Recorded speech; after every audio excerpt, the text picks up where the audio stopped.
versículos 7 al 9.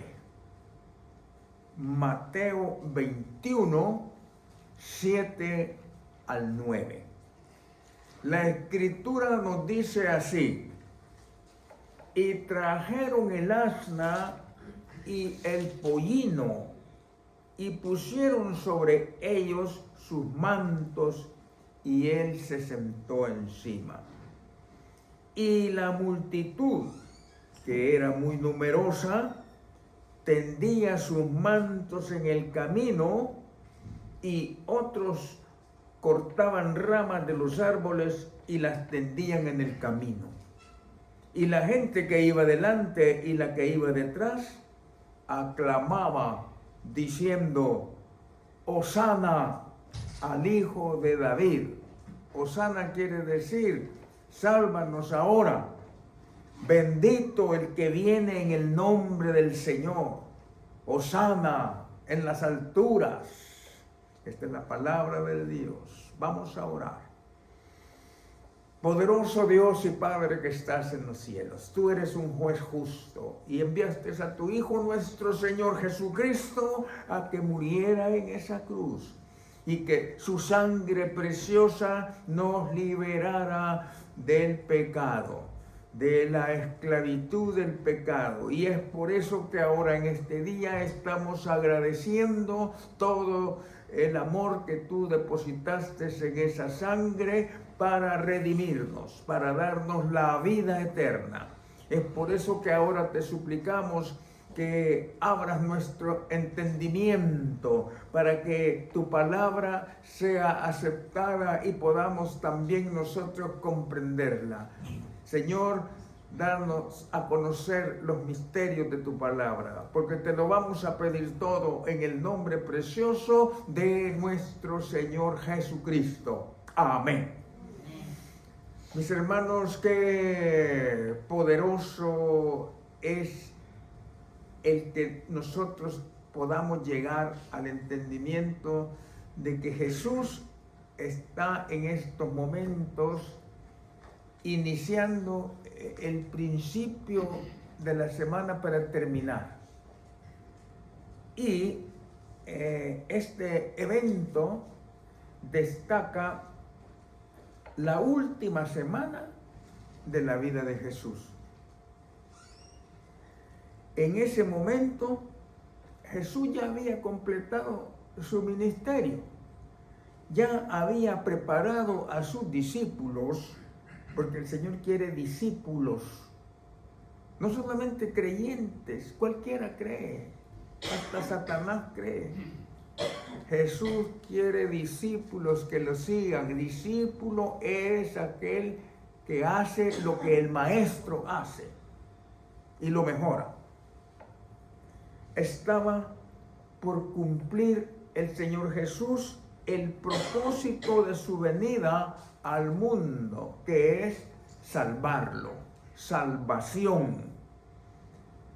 Hay cosas que son inevitables en todo ser humano, y una de esas es el encuentro con la muerte. Quiera usted o no quiera, va a tener que enfrentarse a la muerte algún día. Jesús conoce esto. Jesús sabía que la hora había llegado y había que tener el encuentro. Nosotros nos preparamos con la muerte o no nos preparamos para recibir a la muerte. Le tenemos miedo, hay temor, hay dolor. La muerte duele. Vea cómo quedan los parientes después de que alguien muere de la familia. Adolorida. Ya no digamos el que muere, siente dolor que ya no va a ver a su familia adorada. Jesús tiene una cita de acuerdo al plan de Dios, enfrentar la muerte para justificación. Jesús va a encontrarse con el final de su misión aquí en la tierra. Se llegó la hora y el lugar que escogió fue Jerusalén. ¿Por qué sería Jerusalén? ¿Cuál es el misterio de Jerusalén? ¿Por qué no? Hay tantas ciudades. Pudo haber tomado Roma como punto de reunión o cualquier otro punto de la tierra, pero por algo se escoge a Jerusalén. En Jesús, el Padre mismo viene a visitar a su pueblo escogido y va a entrar. Por eso es que es una entrada triunfal y no una entrada revanchista con poder terrenal. Él quiere traer paz, humildad. Entonces, y ahora quiere hablar con su pueblo y entra a enfrentarle y a hacerles que tomen una decisión. Lo mismo está hablando para nosotros ahora en este momento. No importa el lugar, pero ahora el Mesías entra en su vida y quiere hablar con usted para que usted tome una decisión. O lo sigue a él o lo desprecia. Ese mismo evento histórico sucede ahora en el mundo. Se está repitiendo una vez más. Se está repitiendo aquí y ahora, en el mundo entero. Y ahora que Jesús tiene una cita con usted y conmigo, vamos a ver cómo es que Él llega a esta parte de su vida en su ministerio para transferirlo a nosotros.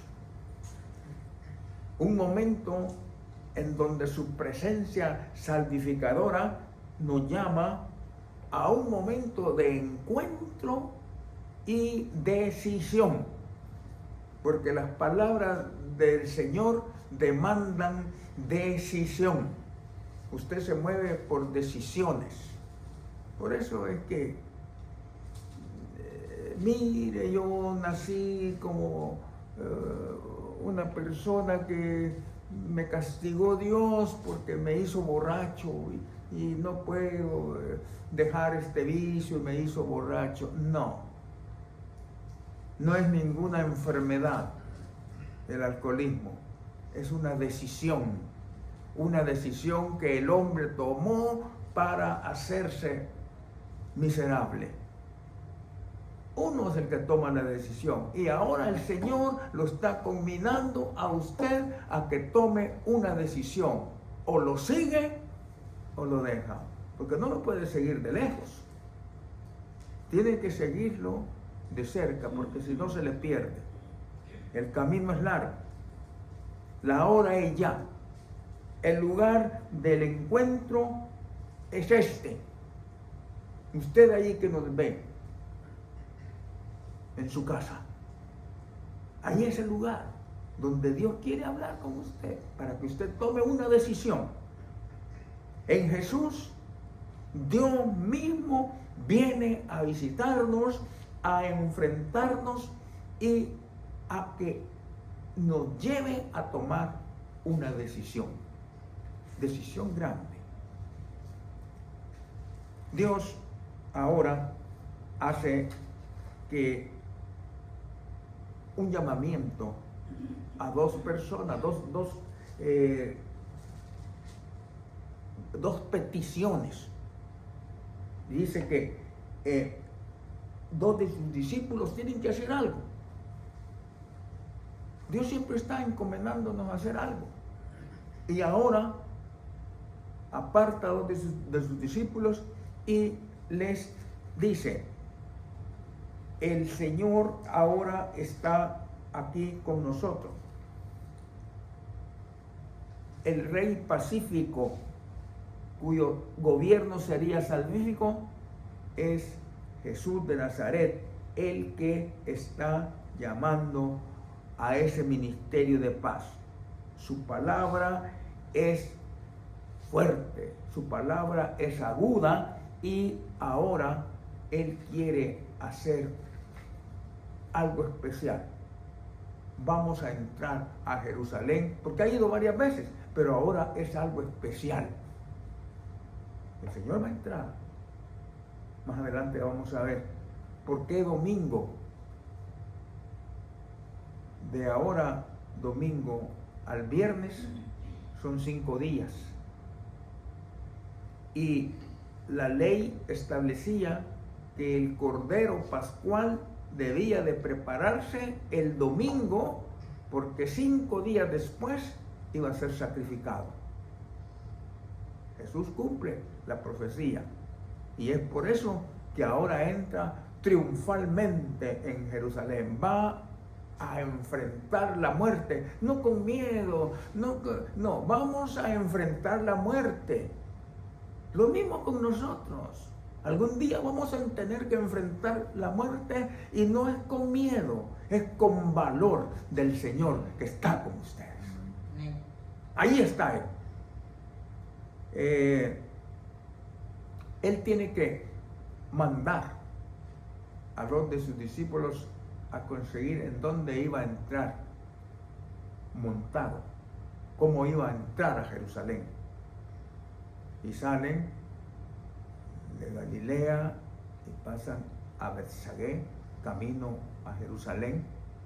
Ahí para y les dice, vayan a donde esté fulano y díganle que me dé esa asno que está ahí, al hijo de la asna, que me lo deje ahí. Y van, y si le preguntan, ¿qué le vamos a decir? Si estamos tomando ese asno, sin permiso, no, díganle, el Señor lo necesita. El Señor prepara todo. Él es capaz, Él tiene poder de hacer las cosas. El Señor dice que entró manso, como decía la Escritura, viene a ti, diga la hija de Sión, mira, tu rey viene a ti. Cuando dice la hija de Sión, Sión, Jerusalén, la roca, el domo de la roca, el templo, el monte del templo. Y Zacarías dice esto, dice que manso y cabalgando sobre un asno, sobre un pollino hijo de asna. Determina entrar así, para que se cumpliera la Escritura, ya que en el libro de Éxodo, que se establece que debe de ser 5 días antes de la Pascua, llevasen al Cordero Pascual.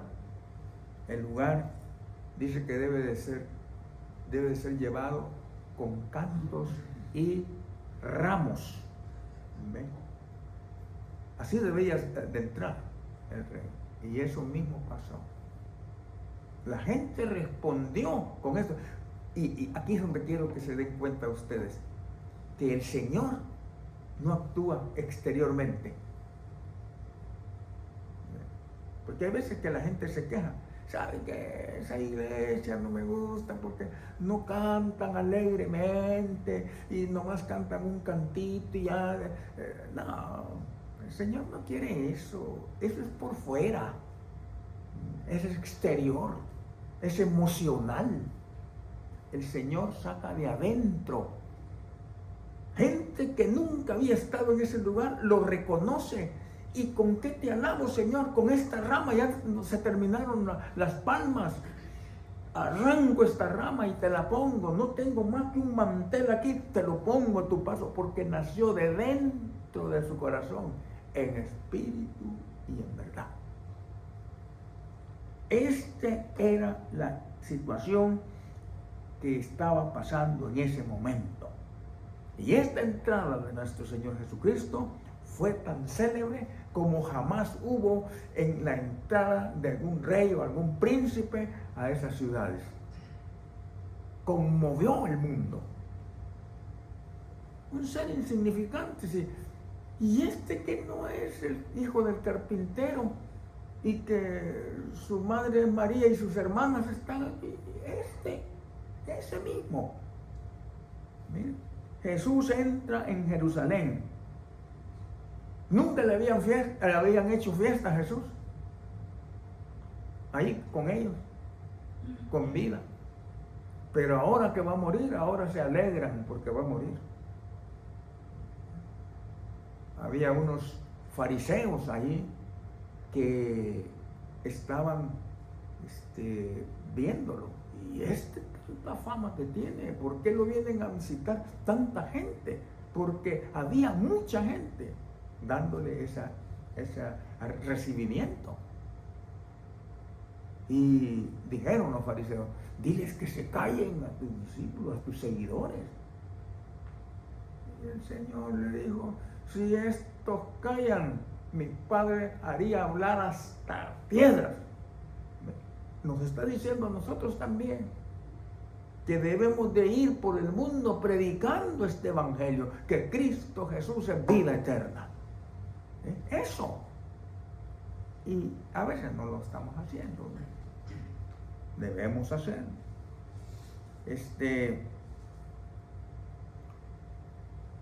Hay un blog por ahí que se llama God Question que lo describe así.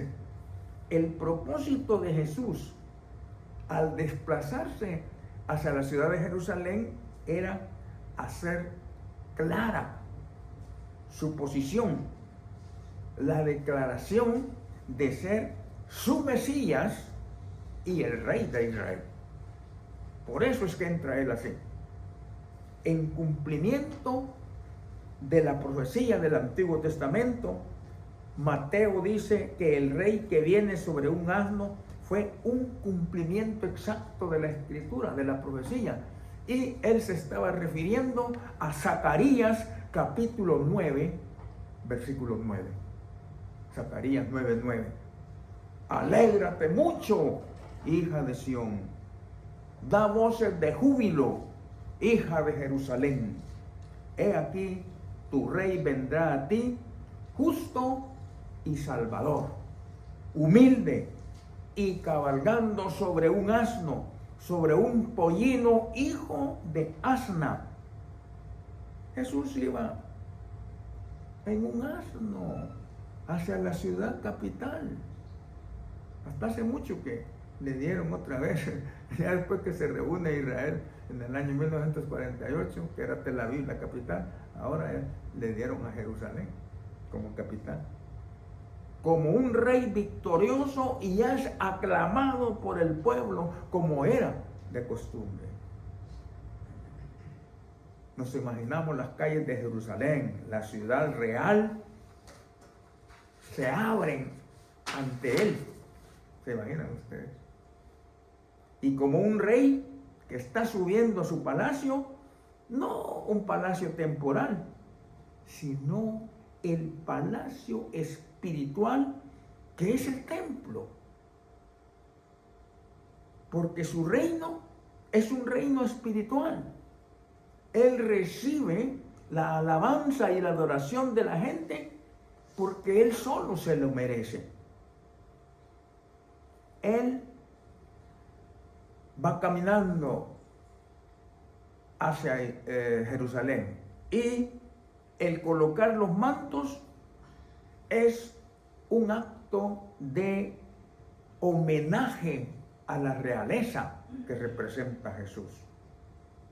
En el segundo libro de Reyes, en el capítulo 9, en el versículo 13, dice que Jesús estaba declarando abiertamente a la gente que Él era su Rey y Mesías que habían estado esperando. La importancia de Jerusalén. Tenemos que remontarnos antes de la creación, porque ustedes saben que Adán no fue puesto, no fue creado en el Edén. Cuidado, vamos despacio. No fue creado en el Edén. ¿Por qué? Porque dice la Escritura que fue puesto en el Edén. El Edén es un área geográfica. Porque cuando leemos en Génesis 2:9 dice que fue puesto en el jardín o en el huerto del Edén. Y quien sí fue creada en el huerto del Edén fueron las mujeres, fue ya Eva y los demás, ya fueron creados ahí. Entonces quiere decir que ¿dónde está ubicado el huerto del Edén? Hay muchas cosas que podemos decir de él, pero el nombre de Jerusalén es incierto, pues se han establecido distintas teorías que su nombre podía estar relacionado con sus antiguos habitantes, porque en el libro de Génesis se establece que el nombre de la ciudad era Salem, así se llamaba, Salem, y Jerusalén prácticamente fue fundada por Sem y Eber, que eran los ancestros de Abraham.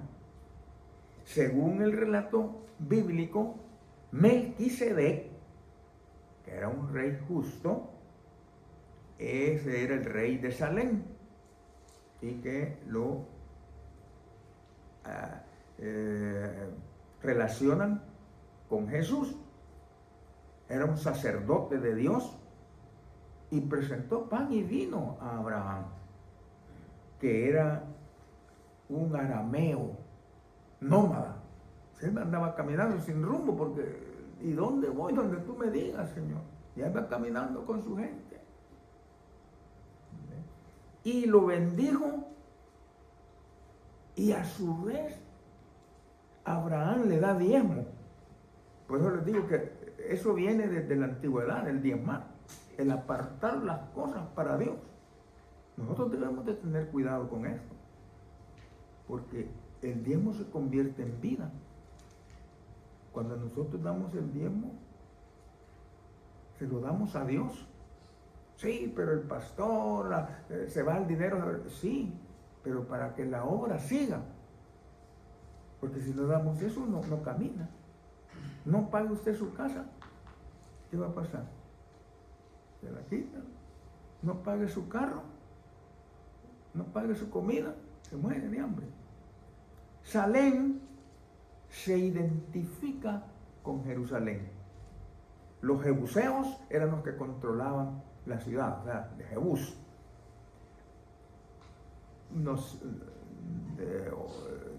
En el siglo XI a.C. estaban sucediendo estas cosas. Y fue cuando David la conquistó. El misterio de Jerusalén tenemos que descubrirlo cómo o dónde estaba el Edén. El jardín del Edén es pues un lugar de misterio. Es el escenario de los primeros capítulos de Génesis. Pero lo importante aquí es que aquí comienza la creación del hombre y la mujer. Y donde ocurre el primer acto de desobediencia del hombre contra Dios. De aquí. Según la Biblia, el jardín del Edén está ubicado en algún lugar de la tierra, pero su ubicación geográfica precisa sigue siendo un tema de mucha especulación y debate entre los teólogos, eruditos, estudiosos, porque en Génesis capítulo 2, de 8 al 4, Génesis 2, del 8 al 4, la Biblia nos proporciona una descripción del jardín del Edén. Y esto es bien importante que lo sepamos. Y Jehová Dios plantó un huerto en Edén. ¿Ve? Edén era el área geográfica. Y ahí fue donde plantó un huerto.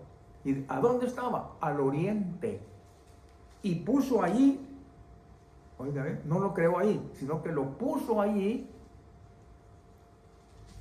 al hombre que había formado. Y Jehová Dios hizo nacer de la tierra todo árbol delicioso a la vista y bueno para comer, también el árbol de la vida en medio del huerto y el árbol del conocimiento del bien y del mal. Y salía de Edén un río para regar el huerto y de allí se repartía en 4 brazos. El nombre del primero es Pisón, este es el que rodea toda la tierra de Havila, donde hay oro, perdón. Y el oro de aquella tierra es bueno. Hay allí, oigan bien esto, bedelio y ónice, y el nombre del segundo río es Gihón. Este es el que rodea toda la tierra de Cus. Y el nombre del tercer río es Hidekel. Este es el que va al oriente de Asiria. Y el cuarto río es el Éufrates. Génesis 2, 8 al 14. Pero hasta ahí está bien. El hombre pecó, lo echaron de ahí, ya no era bienvenido al jardín del Edén y lo mandan fuera, la tierra se llena de corrupción, de esto y lo otro, de tal manera que el pecado era tan grande que Dios tuvo que deshacer esto y manda un diluvio. ¿Recuerdan ustedes que manda un diluvio? Y unos querubines cierran la puerta y ya. Se salvaron únicamente Noé, su esposa y sus hijos con las esposas. Entonces, esto sugiere que el Edén era una región más grande y el jardín estaba ubicado en la parte oriental. El jardín estaba bien regado por un río que se dividía en 4 ríos, que hemos dicho, Pisón, Gihón, Hidekel, o sea el Tigris, y Éufrates. El jardín del Edén podría haber estado ubicado en la región conocida como el creciente fértil, porque todo eso después formó el petróleo. Y en la antigüedad, en tiempos que narra la Biblia, el petróleo corría como río por las calles. De ahí agarraban para encender los candiles o mecheros, ¿cómo se llama? Para encender la luz. Esto incluye a lo que es el actual Irak, Turquía y Siria. Pero es conocida por su suelo rico en vegetación, ríos y lo que la convierte en una candidata posible para que sea el jardín del Edén, pero no es allí. ¿Ve? Hay otras partes que también califican para nombrarse como el jardín del Edén. Porque el jardín del Edén no solamente es una curiosidad histórica y geográfica, sino también tiene un significado teológico profundo del estado original de la humanidad y la esperanza de una futura restauración del hombre. Por eso es importante esto que estamos diciendo. Pero el diluvio cambió toda el área geográfica. Por eso es que les mencioné el diluvio, porque cambió toda el área geográfica.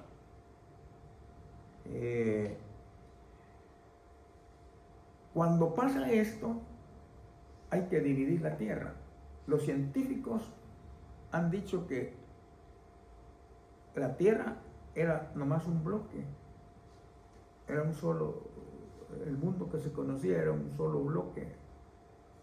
No había mares por aquí, era un solo bloque. Pero Dios dice, dividió la tierra y por eso están los continentes y los vuelven a unir, los científicos los han unido y casan casualmente África con América y Europa y todos casan bien, pero dice que Dios los dividió, porque en Deuteronomio capítulo 32, 8, desde ahí empezamos a ver lo que va a ocurrir. Deuteronomio capítulo 32, versículo 8. Deutero quiere decir repetir, ¿verdad? Segunda vez. Nomios, repetir la ley por segunda vez. Cuando el Altísimo hizo heredar a las naciones, cuando hizo dividir a los hijos de los hombres, estableció los límites de los pueblos. Aquí, según el número de los hijos de Israel. Pero la geografía política también cambió. Y ahora Israel, o sea, Jerusalén, queda como el centro del mundo. Miren, Israel es el centro del mundo. Todas las profecías, todo lo que está pasando está siendo observado porque se convirtió en el ombligo entre Dios y la tierra. El ombligo, ustedes saben que es para nosotros vital. El niño tiene un ombligo que conecta a la mamá, donde va a pasar 9 meses en agua, allí viviendo en agua, alimentándose por ese ombligo, ese tubo umbilical. ¿Cómo? Cordón umbilical. Ahí está unido, ahí se alimenta, no respira así, sino que toma el oxígeno de la sangre de la mamá. Pero así, con Jerusalén, se convirtió en el centro. Ezequiel, capítulo 5, versículo 5. La hermana entiende muy bien el libro de Ezequiel. Así ha dicho Jehová el Señor: esta es Jerusalén. La puse en medio de las naciones y de las tierras alrededor de ella. ¿Eh? Ya la estableció por algo, y por algo Jesús va a entrar ahí triunfal. Y en Génesis capítulo 10 se ve la división. El diluvio cambió toda la topografía. Veamos Génesis 10, 25, de acuerdo a lo que les acabo de decir. Génesis 10, 25. Y a Eber nacieron 2 hijos. El nombre del uno fue Peleg, porque en sus días fue repartida la tierra.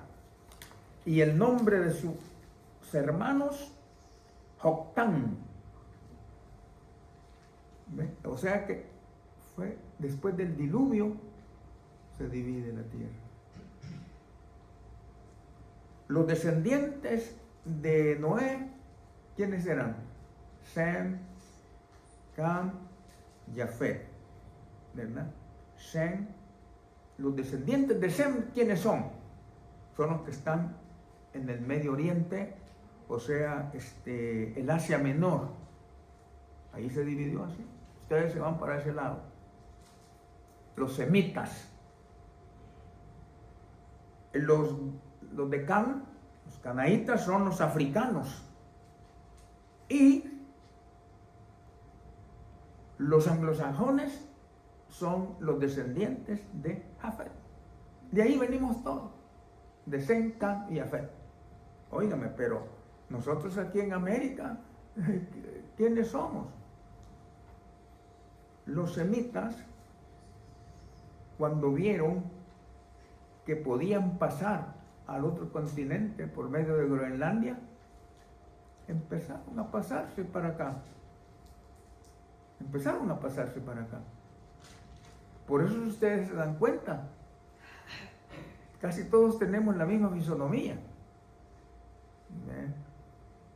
Morenos, bajos y alegrones por ahí. Somos semitas. Y nos pasamos aquí, desde Alaska hasta Cabo de Hornos allá, en el Polo Sur, hay aborígenes, o sea, los que el Colón les puso indios. ¿Y qué es lo que hacen ellos? Levantan estatuas, hacen muchos muñecos. ¿Se han dado cuenta que en El Salvador hay lugares en donde se encuentran muñecos y cosas de esas que hacen, de barro, pirámides? Y entonces hace que esta división sea diferente. Por eso es que aquí, en América, cuando vienen los ingleses y colonizan acá, en Plymouth, que traen la Biblia y dicen que van a reunirse en honor a la Escritura, y más abajo, de México para allá, llegan los españoles y dicen: nosotros traemos una religión, y esa religión es la que ustedes van a aceptar. O aquí está el fusil también, lo aceptan o mueren. Y entonces los aborígenes dicen: pues aceptamos lo que ustedes traen, pero con nuestras propias creencias, con brujería, porque ellos creían en cosas de adivinación, brujerías, y por eso es que aquí se practica la brujería mucho, y la gente cree en eso, que es satánico. Ya vamos a ver por qué estas cosas suceden. Y entonces, esto era lo que estaba ocurriendo. Muerto es el significado de Jerusalén. ¿Cómo lo llama David? El monte de Sión, conocida como el monte del templo. Así es conocido.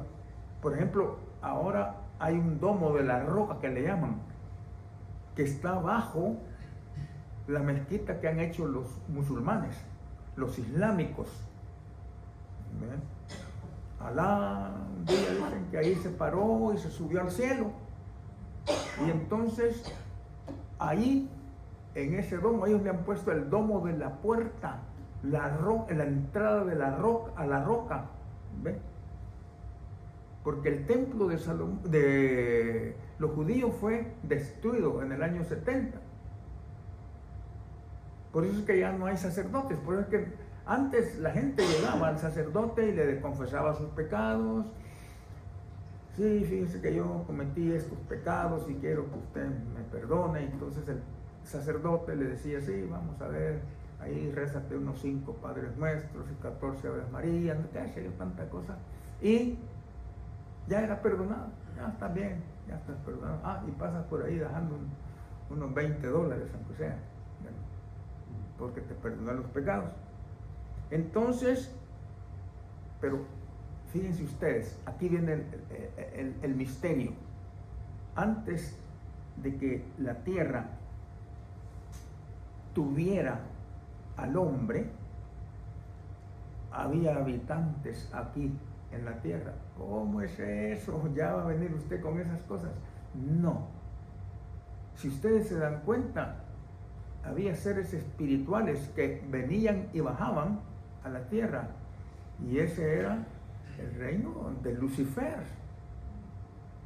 Lucifer tenía acceso, era perfecto. Ahora dice que a esto se le llamaba el mundo preadámico. Preadámico. Vamos a volver otra vez al libro de Ezequiel, que alguien aquí domina muy bien. Capítulo 12. Ezequiel 28:12. Ezequiel capítulo 28, versículo 12. Y aquí se está refiriendo al rey de Tiro. Pero veamos. Hijo de hombre, levanta endechas sobre el rey de Tiro y dile, así ha dicho Jehová el Señor. Pero cuando le dice aquí, tú eras el sello de la perfección. Ningún hombre ha sido perfecto, ni Adán. Lo crea a imagen de Dios, pero no es perfecto, falla. Y este dice, eras el sello de la perfección, lleno de sabiduría y acabado de hermosura. Versículo 13. En Edén, en el huerto de Dios estuviste. Oiga bien. De toda piedra preciosa era tu vestidura. ¿Recuerdan cuando les mencioné las piedras preciosas que existían ahí? Y de eso estaba lleno. De cornerina, de topacio, de jaspe, de crisólito, de berilo y ónice, de zafiro, carbunclo, esmeralda y oro. Los primores de tus tamboriles y flautas estuvieron preparados para ti en el día de tu creación. Tú, querubín grande, protector. Y en este caso, cuando estamos hablando de este hombre, no era así, no era un querubín grande. Y yo te puse, aquí sí, miren, a Lucifer, yo te puse en el santo monte de Dios. ¿Y dónde está el monte de Dios? En Jerusalén. Ahí estuviste. En medio de las piedras de fuego te paseabas. Perfecto eras en todos tus caminos desde el día que fuiste creado hasta que se halló en ti maldad a causa de la multitud de tus contrataciones. Cuando dice aquí contrataciones, se está refiriendo al tráfico. ¿Y el tráfico de qué? Puede ser ahora en nuestro tiempo de drogas, de gente, de prostitución. Y dice, por la multitud de tus contrataciones fuiste lleno de iniquidad y pecaste, por lo que yo te eché del monte de Dios y te arrojé de entre las piedras del fuego, oh querubín protector. Se enalteció tu corazón a causa de tu hermosura, corrompiste tu sabiduría a causa de tu esplendor. Yo te arrojaré por tierra. Aquí habita Satanás junto a nosotros. Delante de los reyes te pondré para que miren en ti. Con la multitud de tus maldades y con la iniquidad de tus contrataciones, profanaste tu santuario. Yo pues saqué fuego de en medio de ti, el cual te consumió, y te puse en ceniza sobre la tierra a los ojos de todos los que te miran. Todos los que te conocieron de entre los pueblos se maravillarán sobre ti. Espanto serás y para siempre dejarás de ser. Su nombre es Lucifer. ¿Y cómo lo conocemos nosotros? Como Satanás. Pero Satanás quiere decir enemigo. No es el nombre del querubín que estamos hablando. Satanás quiere decir enemigo, adversario. También le dicen, ¿qué otro nombre le dicen? Diablo. El diablo es el acusador, el calumniador. Por eso es que cuando nosotros acusamos a alguien, ¿qué es lo que estamos diciendo? Nos hemos convertido en Satanás, en el diablo. Nos convertimos. Estamos criticando a esta persona. Miren lo que hacen, miren lo que dice. Y lo estamos ahí. ¿Quién está actuando? Satanás, porque dice que está alrededor nuestro y él se convierte en el acusador. Por eso no podemos criticar nosotros a nadie. Entonces, Satanás se convierte ahora en el agente que está alrededor nuestro. Siempre está ahí viéndonos, siempre está tratando de hacernos caer. Vemos por la televisión, por los medios de comunicación, muchos falsos pastores con doctrinas que no dan con la sana doctrina. Pero nosotros decimos, está bien, y los aceptamos, y la gente los acepta. No, esa iglesita no sirve, no tienen ni cantantes, no tienen algo que alegre, algo que me lleve a otro espacio, a otra dimensión. No, no es eso. Dios no quiere eso. Todo lo que hago, lo hago por sí, pero es inmundicia. Dios lo que quiere es su corazón contrito y humillado ante Él. Que crea y se haga discípulo. Discípulo es el que sigue a su maestro y hace lo que hace el maestro. Ese es lo que quiere el Señor. Discípulos. Creyente, cualquiera es creyente. Si aquí hay muchísimos cristianos que solo creen, pero que actúen, que sigan llevando el evangelio a otras personas, no lo hacen. Ya empieza con él. Sí, es que esa es la realidad. Discípulo. Miren, los discípulos de Cristo, ¿qué se hicieron? Apóstoles, porque hicieron lo que el Señor hizo, obediencia a Dios. Eso es. Así es la cosa, porque es el corazón lo que ve el Señor. Nosotros vemos de la nariz para allá, ¿verdad? Eso es lo que vemos y queremos hacer eso, pero Dios ve el corazón de la persona. Entonces, Lucifer, ¿cómo estaba rodeado? De piedras preciosas, ¿verdad? Que había en el Edén y que los sacerdotes usaban en el efod para ministrar la palabra de Dios. Recuerdan que usaban un efod, una especie de saco que se ponían y tenían 3 líneas de 4 piedras preciosas, de las que habían allí en el jardín del Edén. Y de ahí las sacaban, de Jerusalén. Todo eso estaba lleno.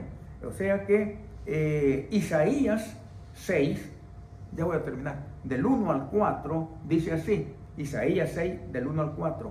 En el año que murió el rey Usías, vi yo al Señor sentado sobre un trono alto y sublime, y sus faldas llenaban el templo. Por encima de él había serafines. Cada uno tenía 6 alas, con 2 cubrían sus rostros, con 2 cubrían sus pies y con 2 volaban. Y el uno al otro daba voces diciendo: Santo, Santo, Santo, Jehová de los ejércitos, toda la tierra está llena de su gloria. Y los quiciales de las puertas se estremecieron con la voz del que clamaba, y la casa se llenó de humo. Mire, Lucifer era un querubín. El querubín era el que cuidaba la santidad de Dios, el que gobernaba a los demás. Y como vemos, Dios tiene su templo santo en el cielo. En Apocalipsis 20 dice que Juan vio el cielo abierto y el templo de Dios. O sea que ahí alguien lo cuidaba. ¿Y quiénes eran los que cuidaban? El querubín. ¿Y quién era el querubín? Lucifer. ¿Y qué es lo que hace el querubín? Cuidar. ¿Ve? Y entonces, ¿qué cuidaba? Esa santidad. El arca del pacto, ¿quiénes la cuidan? Los querubines, ahí están, dice que hicieron el arca del pacto y 2 querubines están ahí cuidándolo.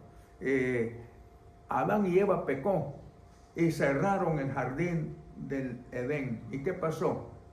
Puso querubines y una espada que nadie entraba ahí de regreso. O sea que esa es la acción del querubín. El serafín está cantándole a Dios: Santo, Santo, Santo. Que quiere decir que ellos tienen una situación especial. Y tienen también a los ángeles. Los ángeles que se encargan de ser mensajeros. El ángel es un mensajero. Gabriel es un ángel que transmite la noticia y se la da a María, se la da en el acto de la concepción de nuestro Señor. Entonces acepta María ese compromiso y se realiza lo que tenía que realizarse. Así es que, mis hermanos, estamos viendo ahora que es probable que ahora veamos ciertas cosas que para nosotros son imposibles de ver, pero Satanás ahora está con nosotros también. Ahí está en medio de nosotros. Y si no, vean, por ejemplo, las pirámides de Egipto. ¿Qué es lo que dicen los científicos? No sabemos cómo pueden mover esas toneladas de piedra, de peso de esas piedras y subirlas a las grandes alturas, y por dentro no hay señales de humo, cosas, porque todo está bien organizado y todo como para hacer la honra a un dios o algo así. El camino de la muerte, y entonces por eso es que los momifican para que siempre estén vivos ahí. ¿Quién será? Las huestes demoníacas. ¿Qué es lo que dicen los científicos? Fueron los extraterrestres. Los extraterrestres están haciendo eso. Y en parte tienen razón, ¿verdad? Porque son seres demoníacos los que están haciendo todo eso. Y no tienen respuesta. Y por eso nos preguntan a nosotros. Ellos no tienen respuesta. ¿Y a quién le van a preguntar? No le van a ir a preguntar a los musulmanes, ¿verdad? No saben de esto. Son ustedes los que saben eso. Y por eso a ustedes les preguntan esto. Pero bien, entonces coincidimos en que la importancia de la entrada triunfal es porque ahí va a llegar el Señor nuevamente como Rey y Señor. Esa es la importancia de este domingo. No de servicios, no de comida, no, nada de eso. Es la importancia de que el Señor viene por segunda vez y va a llegar al Monte de los Olivos, donde se paró a ordenar que un burrito lo acompañara a él en su entrada triunfal.